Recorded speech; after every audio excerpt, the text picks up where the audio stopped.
본문은 고린도전서 11장 2절에서 16절까지 말씀 교독하도록 하겠습니다. 너희가 모든 일에 나를 기억하고 또 내가 너희에게 전하여 준 대로 그 전통을 너희가 지킴으로 너희를 칭찬하노라. 그러나 나는 너희가 알기를 원하노니 남자의 머리는 그리스도요 여자의 머리는 남자요 그리스도의 머리는 하나님이시라. 우린 남자로서 머리에 무엇을 쓰고 기도나 예언을 하는 자는 그 머리를 욕되게 하는 것이요, 우린 여자로서 머리에 쓴 것을 벗고 기도나 예언하는 자는 그 머리를 욕되게 하는 것이니 이는 머리를 미는 것과 다름이 없습니다. 만일 여자가 머리를 가리지 않거든 깎을 것이요, 만일 깎거나 미는 것이 여자에게 부끄러움이 되거든 가릴지니라. 남자는 하나님의 형상과 영광이니 그 머리를 마땅히 가리지 않거니와 여자는 남자의 영광이라. 남자가 여자에 대해서 난 것이 아니요 여자가 남자에 대해서 났으며 또 남자가 여자를 위하여 지음을 받지 아니하고 여자가 남자를 위하여 지음을 받는 것이니 그러므로 여자는 천사들로 말미암아 권세 아래에 있는 표를 그 머리 위에 둘지니라. 그러나 주 안에는 남자 없이 여자만 있지 않고 여자 없이 남자만 있지 아니하리라. 이는 여자가 남자에게서 난 것 같이 남자도 여자로 말미암아 났음이라. 그리고 모든 것은 하나님에게서 났느니라. 너희는 스스로 판단하라. 여자가 머리를 가리지 않고 하나님께 기도하는 것이 마땅하냐. 만일 남자에게 긴 머리가 있으면 자기에게 부끄러움이 되는 것을 본성이 너희에게 가르치지 아니하느냐. 만일 여자가 긴 머리가 있으면 자기에게 영광이 되나니 긴 머리는 가리는 것을 대신하여 주시기 때문이라. 함께 읽겠습니다. 논쟁하려는 생각을 가진 자가 있을지라도 우리나 하나님의 모든 교회에는 이런 관례가 없느니라. 아멘. 우리가 보고 있는 고린도전서는 이제 11장부터 한 14장까지는 공예배 가운데 우리가 어떻게 해야 되는가를 설명하고 있습니다. 그러니까 이제 공예배를 전제로 이 말씀을 읽어야 됩니다. 그렇지 않으면 이제 오늘 본문은 요즘 우리가 이해하기엔 조금 또 불만을 가질 수 있는 그런 내용들로 담겨져 있습니다. 또 하나는 오늘 이제 이 말씀을 볼 때는 그 당시의 문화를 조금 이해할 필요가 있습니다. 그러니까 공예배와 당시의 문화를 함께 생각해서 보지 않으면 우리의 시각과 오늘날의 문화로 보다 보면 이게 큰 논쟁거리가 됩니다. 그래서 이제 성경을 보다 보면 당시의 문화적 배경 때문에 어떤 논쟁이 되거나 이런 부분이 있거든요. 근데 이것은 사도 바울도 이 기록하면서 요즘에도 논쟁이 되겠지만 당시에도 그럴 소지가 있었던 것 같습니다. 그래서 오늘 본문의 16절에 보면 이거 충분히 설명한 다음에 이렇게 마무리해요. 16절에 논쟁하려는 생각을 가진 자가 있을지라도, 이건 뭐예요? 본인이 기록하면서도 이 문화나 또 이것을 받아들이는 데 있어서 하나님의 말씀으로 받지 않으면 이거 좀 그렇지 않아? 라고 생각할 것들이 있다는 거예요. 그래서 논쟁하려는 생각을 가진 자가 있을지라도 우리에게나 하나님의 모든 교회에 이런 관례가 없지 않냐? 그러니까 논쟁을 하자는 말이 아니죠. 그러니까 이런 관례가 없다는 것은 이 관례는 당시의 관습이나 문화를 말해요. 그러니까 이제 문화적으로 이해를 해야 되는데, 그렇다면 어떻게 이제 우리가 봐야 되냐면 오늘 본문을 보기 위해서 당시의 관례가 무엇이었는지 문화가 무엇이었는지를 좀 먼저 선 이해를 가져야 됩니다. 당시에는 여자가 머리를 풀어 헤치고 기도하거나 남자가 머리에 뭔가를 쓰고 기도하는 것은 익숙하지 않은 모습입니다. 왜냐하면 이방 신전에서 예언을 하는 여인들이 어떤 모양새였냐면 긴 머리를 풀어 헤치고 예언을 하거나 기도를 하는 모습을 보였다고 합니다. 그러니까 우리의 정서에는 잘 모르지만 당시 어떤 여인이 머리를 길게 풀어 헤치고 기도하거나 예언하면 저 이방 신전에서 일을 하는 여자구나.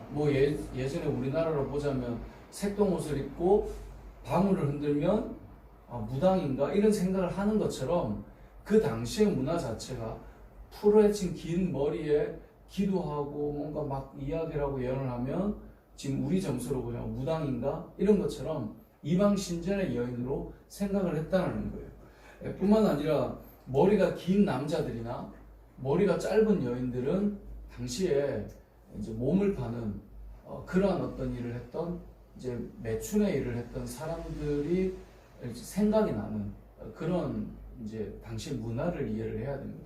그러니까 요즘에는 뭐 그런 저 사람 매춘부야? 뭐 이렇게 느낄 수 있는 게 뭐 없겠지만 당시에는 뭐 머리가 긴 남자 아니면 머리를 짧게 친 여자를 볼 때에 어떤 그런 일을 하는 여인이구나 남자구나 생각이 드는 그 문화권 안에서 이제 이 공 예배를 드릴 때 이들의 모습이 예배 드리는 우리의 모습이 그러한 일을 하는 사람 이방 신전에서 일을 하는 어떤 무당과 같은 사람 그 모습으로 예배 드리는 것이 바람직하겠냐? 네, 그렇지 않다. 이제 그 이야기를 써내려가는 겁니다. 뿐만 아니라 여기에 나오는 7절에는 남자는 하나님의 형상과 영광이고 그 머리를 마땅히 가리지 않는 것 그래서 그 머리를 가리지 않고 여자는 남자의 영광이라는 것, 또 남자가 여자에게서 난 것이 아니라 여자가 남자에게서 났다는 것, 남자가 여자를 왜 지원받지 않고 여자가 남자를 지원받았다는 것, 이 모든 남자와 여자로 기록되어 있지만 복음주의의 성경신학자들은 이 부분을 남자와 여자로 보기보다 남편과 아내로 보는 것이 좀 더 정확하다라고 해석을 합니다. 그러니까 뭐 남자와 저와 상관없는 여자가 나를 위해 낳고 이런 개념이 아니라 가정 안에서 그 모습이 어떠한가를 창세기를 기준으로 쭉 이제 기록된 것이고, 하지만 11절에 보면 주 안에는 남자 없이 여자만 있지 않고 여자 없이 남자만 있지도 않은 거예요. 그러니까 여자가 남자에서 난 것처럼 남자도 여자로 말미암아 난 거예요. 그래서 모든 것은 하나님께로부터 났기 때문에 누가 위에 있냐 아래 있냐 이런 개념이 아니고 지금 이 당시의 문화를 설명하는데 이 부분이 들어있는 거예요. 그래서 오늘 본문을 우리가 이제 이해하려면 당시의 문화 속에서 그래도 우리가 예배드리는 사람이 이방 신전에서 무당이 하는 것처럼 그런 어떤 자세나 모습 아니면 당시의 사람들이 볼 때 교회로 왔는데 매춘부들이 하고 있는 복장이나 모양새나 이런 모습들 앉아있는 모습 그것은 예배드리는데 바람직한 어떤 복장이나 행색이 아니다라고 하는 것을 설명하고 있는 거예요. 그리고 머리를 가리는 것은 남편의 아내로서 당시에 문화가 그랬다는 거예요. 지금 우리가 가리냐 마냐 싸울 게 아니라 그 당시에 남편과 아내가 함께 갈 때는 그 얼굴을 가리는 것이 문화였던 거예요. 그러니까 그런 문화 속에서 당연히 예배를 드리는 함께 모인 자리이기 때문에 남편을 위해 또 여러 사람이 모인 곳이니까 여인들이 얼굴을 가리는 것이 마땅하지 않겠냐, 이제 이렇게 지금 가는 것입니다. 자, 이것이 오늘날 우리의 예배 가운데 그러면 어떻게 적용해야 되느냐는 거예요. 왜냐하면 이 당시의 문화가 이랬지만 지금은 머리가 긴 남자를 볼 때 우리가 이런 사람 하지 않잖아요. 얼굴을 가리지 않았다고 해서 자기의 남편의 부끄러움이 되거나 이런 게 아니잖아요. 그러니까 지금은 그런 게 아니에요. 그런데 분명한 건 이 본문을 요즘으로 적용하자면 우리가 어제까지 보았던 말씀이 뭐예요? 우리가 모든 것이 가하지만 모든 것이 유익한 건 아니죠. 예배를 드릴 때도 내가 편하게 예배드리러 오겠다는데 나는 그런 사람도 아니고 너가 무슨 상관이야가 아니라 우리가 함께 모이는 예배에서는 내 편하게가 아니라 다른 사람들을 유익하게 하는 예배의 모습과 자세도 필요하다는 것입니다. 그런 면으로 볼 때 저는 이제 어린 시절에 공예배에 나올 때 그런 말씀을 참 목사님들께로부터 많이 들었던 것 같아요. 예배를 드릴 때는 바른 복장이 필요하다. 근데 바른 복장이라고 하는 것이 요즘에는 예전처럼 어떤 복장 문화가 많이 이제 깨져 있기 때문에 좀 자유로워지긴 했지만 그때 당시에 많이 들었던 것들 중에 이제 여인들이 이제 여자 성도분들이 여름에 요즘 이제 여름이니까 덥잖아요. 덥다 보니까 복장이 너무 얇아지거나 속이 비치거나 아니면 끝나시를 입고 온다거나 이제 그런 여러 복장들 너무 짧은 치마를 입고 온다거나 그렇게 할 때 목사님들께서 그런 말씀을 강단에서 해주셨거든요. 예배를 드릴 때 다른 사람들의 시선이 가게 하거나 그래서 불편하지 않도록 예배에 방해가 되지 않도록 그렇게 복장을 입고 왔으면 좋겠다.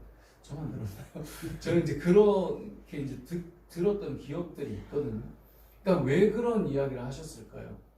아니 내가 무슨 옷을 입든 네가 안 봐야지 라고 이제 생각할 수도 있지만 함께 모이는 자리이기 때문에 우리가 그런 요소들을 조심해야 된다는 거예요. 그래서 예배를 드리러 왔는데 막 여름철에 다 막 여자 성도분들이 너무 막 화려하고 막 너무 막 그렇게 뭐 노출이 심하고 이렇게 다 앉아있다고 해보십시오. 교회에 들어왔는데 물론 눈 돌 곳이 없어서 목사만 보니까 좋을 수도 있겠네요. 근데 그런 것들이 유익하지 않다라고 말씀을 하셨는데 저는 그게 맞다고 보거든요. 왜냐면 내가 하나님 앞에 예배를 드리는 거 중요하지만 함께 모이는 자리니까 그런 말씀들을 얼마든지 저는 할 수 있다고 봅니다. 근데 요즘에는 그런 부분들이 워낙 개인의 문제이기 때문에 많이 사라져 있지만 그래도 함께 하나님 앞에 예배드리는 자리이기 때문에 어찌 보면 오늘 본문의 내용이 우리가 또 표현하다 보면 그럼 남자는 반바지는 이럴 수 있지만 아무래도 이 여자들의 복장이 집중될 수밖에 없을 거거든요. 그러면 또 그게 뭐 남성, 여성 이런 문제가 아니라 우리가 시각과 연약함들에 있어서 설명하는 부분일 수 있다는 거죠. 그러니까 오늘 말씀은 함께 모인 예배 가운데 이제 앞으로도 말씀은 공예배라고 하는 전제를 가지지 않으면 이 방언과 예언과 이런 부분들을 이해를 못할 수밖에 없어요.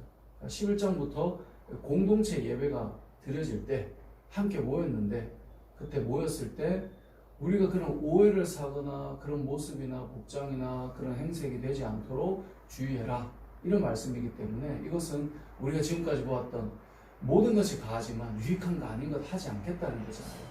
나의 유익만이 아니라 자기의 유익만이 아니라 남의 유익을 구하는 것이 바른 신앙의 자세다까지가 어제 본문의 내용이었잖아요. 그러니까 오늘 본문은 공동체 예배도 그러하다. 여러분들이 예배를 드릴 때 그러했으면 좋겠습니다. 우리가 하나님 앞에 예배드리는 자세가 내 편하고 내 좋은 것이 전부인 것은 신앙의 자세가 아닙니다. 늘 말씀드리지만 제가 머릿속에 담겨있는 것은 지금까지 많은 믿음의 선배들 중에는 은혜를 갈구하기 때문에 본인과 하나님 관계 너무 컸었어요. 그러니까 다른 사람들보다는 내가 은혜 받으면 그러니까 우리가 은혜 받아야지 막 하는 그게 신앙이라고 생각해요. 세상이 보거나 믿음이 없는 자가 볼 때는 저 사람과 하나님과 관계 때문에 우리가 어떻든 상관이 없어요. 다들 뭐에 집중되어 있냐면 복을 얼마나 받을 것인가. 그게 전부예요. 근데 그게 아니에요. 성도는 우리에게서 이렇게 흘러가는 거예요. 복은 하나님의 자녀는 다 기본적으로 하나님께서 복을 부어주시는 거예요. 그 받은 복이 흘러가게끔 살아가는 거죠. 그래서 말씀에 보면 우리가 어떻게 살아야 되는가를 이렇게 쭉 하면 이제 고린도전서에 나오지만 품위가 있게 하라는 거예요. 모든 것을 질서 있게 하고 품위 있게 하라고. 그러니까 성도의 삶은 이런 품위가 있는 거예요. 뭐 우리가 너무 배고픈 사람이 뭐 떨어서 막 주워 먹고 막 하는 것처럼 막 뭐 달라고 막 외치고 다른 사람 신경도 안 쓰고 막 그거에 이렇게 집중돼 있습니다. 마치 이런 거죠. 그 개에게도 부스러기가 떨어지는 것을 먹는 그것이 신앙의 전부인 것처럼 막 달려들듯이 그것이 어떻게 신앙의 전부이겠어요. 그런 심정과 마음은 있어야 되지만 우리는 그런 은혜를 사모해야 하지만 우리의 모습이 다른 사람들을 유익하게 하는 그런 모습이 필요하다는 것입니다. 그래서 오늘 이 11장 2절에서 16절까지의 내용은 당시의 문화권의 사람들도 이제 섞여 있기 때문에 그것 가지고 이제 관례를 가지고 막 논쟁할 수 있지만 그것에 대해서 논쟁하려고 쓴 게 아니라 다른 사람과 함께 드리는 예배 가운데 사람들이 쉽게 이해할 수 있는 당시의 문화 속에서 그래도 우리가 이래야지 라고 알려주고 있다는 것을 기억하셨으면 좋겠고요. 그런 의미에서 저와 여러분들이 함께 모이는 예배 자리에서 뭐 요즘으로 보자면 이제 어떤 예배 복장의 문제나 또 어떤 우리의 예배 드릴 때 어떤 자세나 또 단정함이나 이런 부분이 우리에게 좀 적용되면 좋겠다는 생각이 들었습니다. 특별히 우리가 중요한 사람을 만날 때 우리의 복장은 또 좀 남다르지 않습니까? 뭐 예를 들어 예전에 어떤 이제 분들이 미국에 이제 목사님들이 다 미국을 가면 다 대형교회 중심으로 다니잖아요. 왜냐면 교회가 성장했으면 좋겠으니까. 그래서 뭐 윌로크릭 교회나 뭐 새들백 교회나 이런 교회가 미국에서는 그래도 큰 교회들이니까 그렇게 가면 목사님들이 거기 목사님 이제 인도하시는 목사님들이 한국에서 온 목사님들을 소개를 해준대요. 그럼 이제 막 예배를 드리고 나서 이제 드리기 전인지는 잘 모르겠지만 한국에서 목사님들이 오셨다고. 그럼 이제 목사님들 일어난 것이 일으키면 이분들이 다 놀란다는 거죠. 우리가 뭐 어떻게 목사인지 알지? 그 어떻게 하냐면 이분들이 꼭 그 얘기를 해준대요. 한국교회 목사님들만 양복을 입고 온대요.